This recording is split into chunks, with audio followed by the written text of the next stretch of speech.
This is the first in a 5-part mini-webinar series entitled Achieving Psychotropic Medication Reduction in Long-Term Care.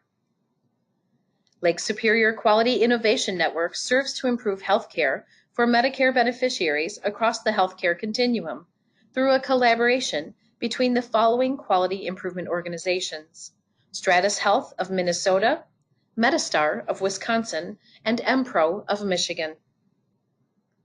After this webinar, learners will be able to provide the rationale for reducing psychotropic medication use in long-term care.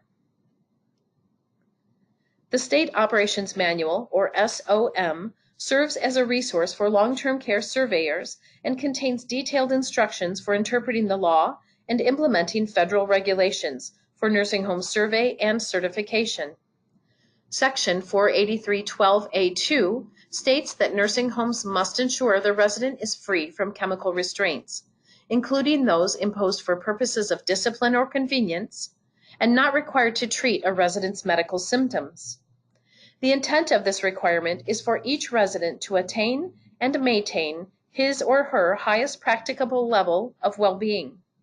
The enhancement also addresses restraint use solely as a means to protect a resident from self-harm or harm of others.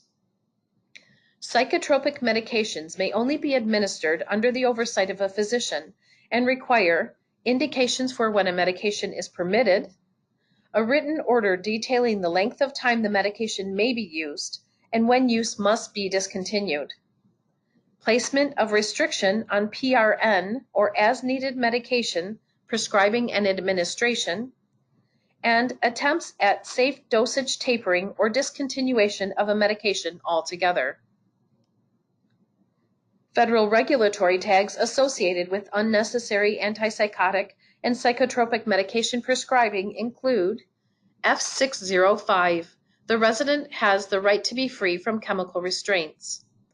F757, the drug regimen must be free from unnecessary medications.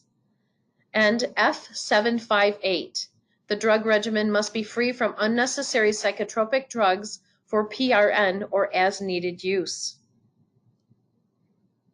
Under the Department of Health and Human Services, the 2001 Office of the Inspector General report entitled Psychotropic Drug Use in Nursing Homes revealed that 8% of psychotropic medications used for nursing home residents were prescribed inappropriately, including a dosage that was too high, chronic use of a medication with no documentation of benefit to the resident, inappropriate medication prescribed for a particular diagnosis, duplication of drug therapy, and medication being used as a chemical restraint.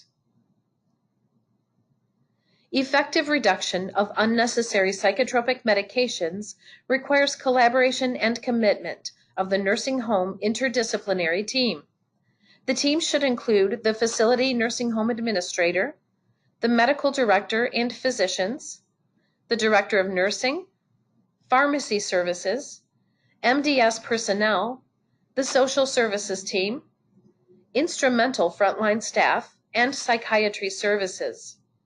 Select members of the interdisciplinary team will identify residents receiving psychotropic medications. They will define the current rates and those you wish to receive,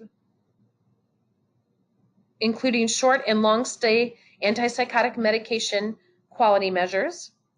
Ensure the interdisciplinary team knows of and understands the expected outcome. Evaluate psychotropic medication knowledge among key staff in order to bring multiple perspectives and skills to the quality improvement process. Identify key persons committed to improving quality of care and quality of life for your residents in the nursing home. In Webinar 2 of the 5-part series, learners will be able to distinguish the difference between psychotropic and antipsychotic medications as we work toward achieving psychotropic medication reduction in long-term care.